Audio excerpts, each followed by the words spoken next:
Di video kali ini, kami akan menjelaskan tentang kelebihan dan kelemahan dari setiap model atom. Ada 5 model atom. Yang pertama, yaitu model atom Dalton. Yang kedua, model atom yang dikembangkan oleh Thomson. Yang ketiga, model atom yang dikembangkan oleh Rutherford.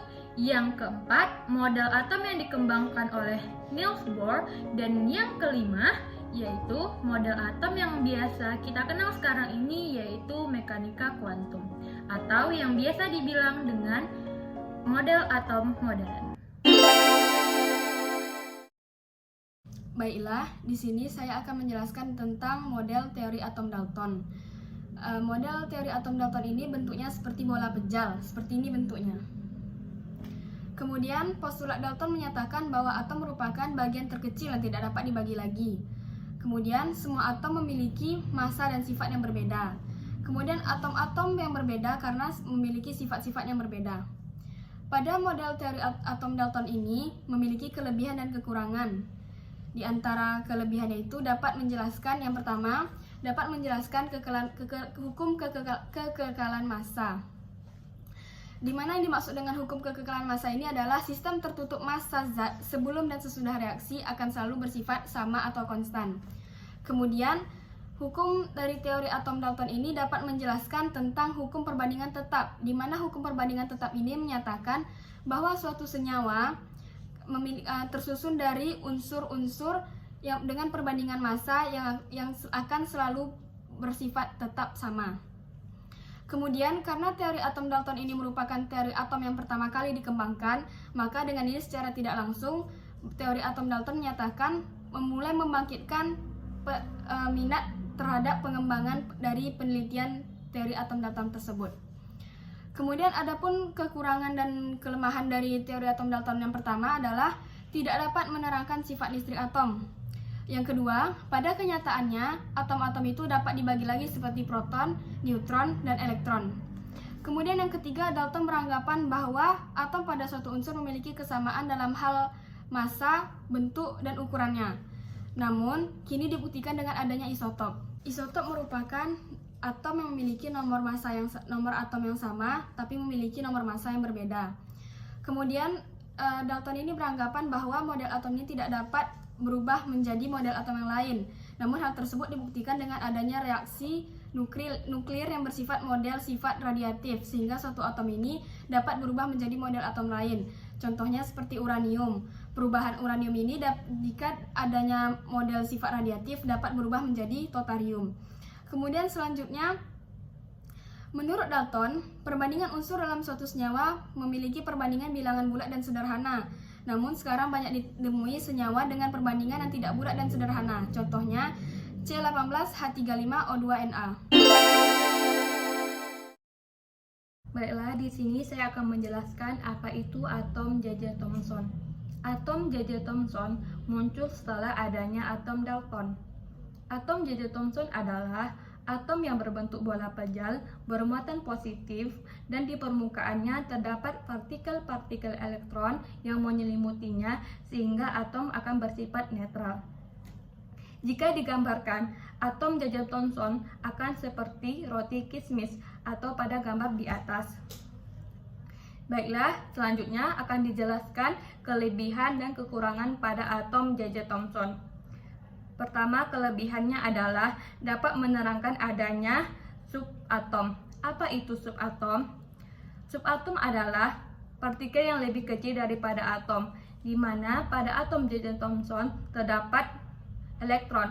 Elektron ditemukan pada tahun 1987 dan ditemukan oleh Goldstein. Elektron bermuatan positif, bermassa 1, dan terletak pada inti atom. Yang kedua, kelebihannya adalah dapat menerangkan sifat listrik atom. Sifat listrik atom terdapat 2. Yang pertama, bermuatan positif, dan kedua, bermuatan negatif. Di mana muatan listrik akan saling berinteraksi, muatan sejenis akan tolak-menolak, dan muatan tidak sejenis akan tarik-menarik.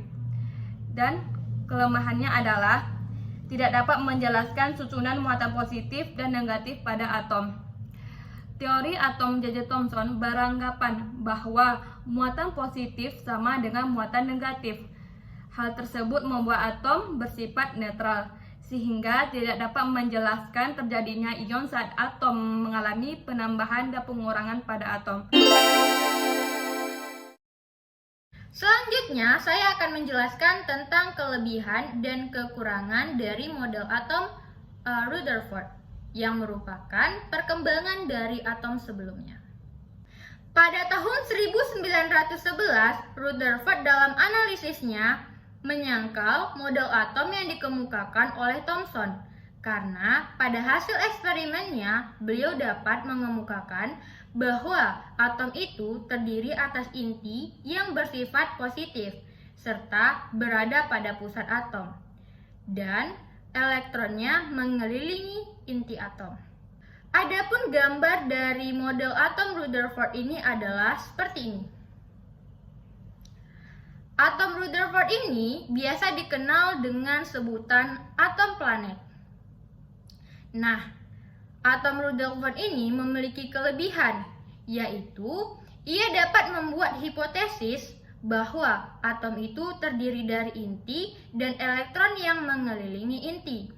Yang kedua, dapat menerangkan keberadaan inti atom sebagai pusat massa atom. Selain memiliki kelebihan, model atom Rutherford ini juga memiliki kekurangan ataupun kelemahan, yaitu tidak dapat menjelaskan mengapa elektron tidak jatuh ke inti. Selanjutnya, saya akan menjelaskan kelebihan dan kelemahan dari model atom Bohr yang merupakan perkembangan dari model atom sebelumnya.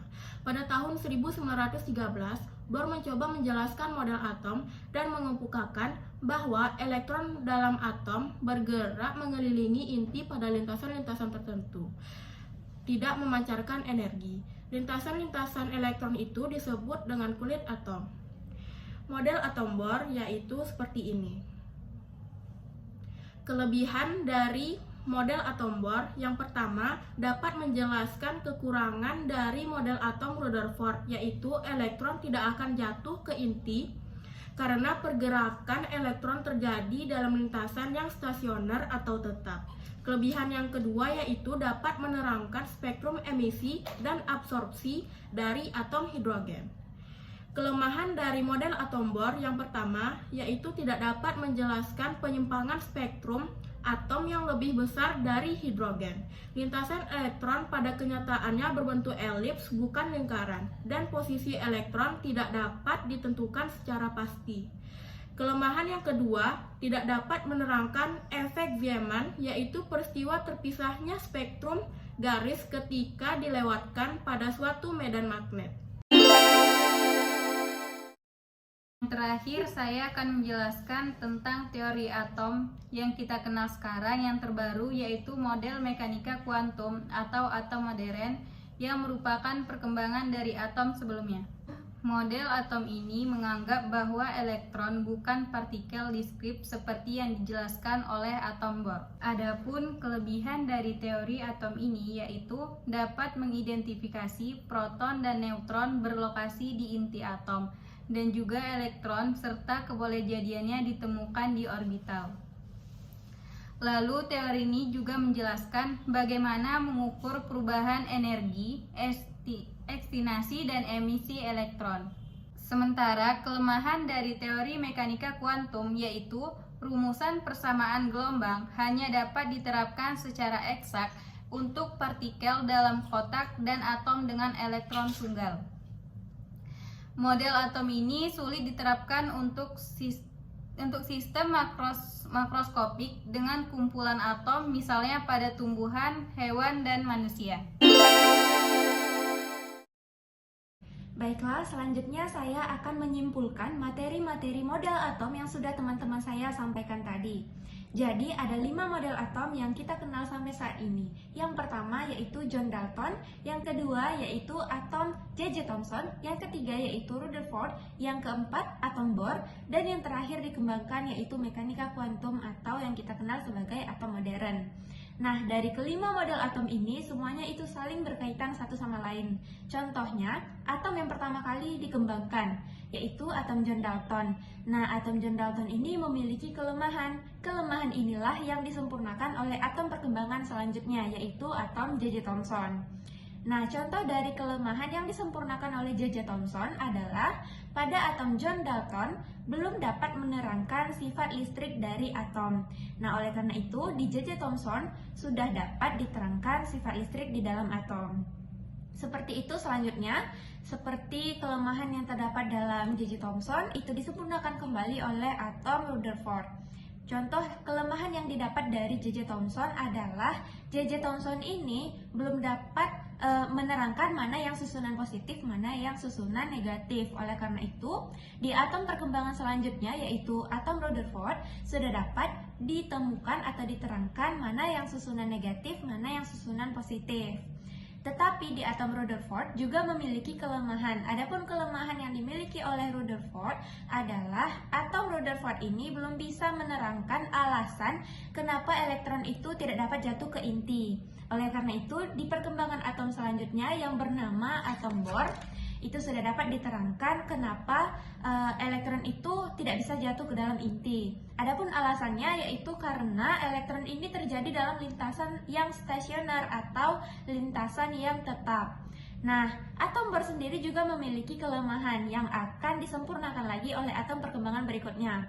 Contoh kelemahan dari atom Bohr ini adalah atom Bohr ini belum dapat menjelaskan penyimpangan yang terjadi pada spektrum atom yang lebih besar dari hidrogen.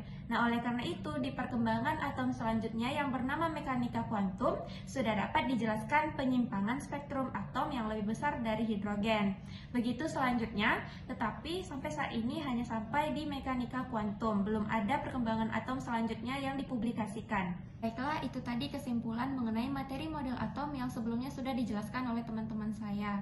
Saya berharap semoga kedepannya akan banyak teori-teori atom baru yang sudah diteliti dan dipublikasikan oleh ilmuwan, sehingga wawasan kita menjadi lebih luas dan maju. Baiklah, itulah materi yang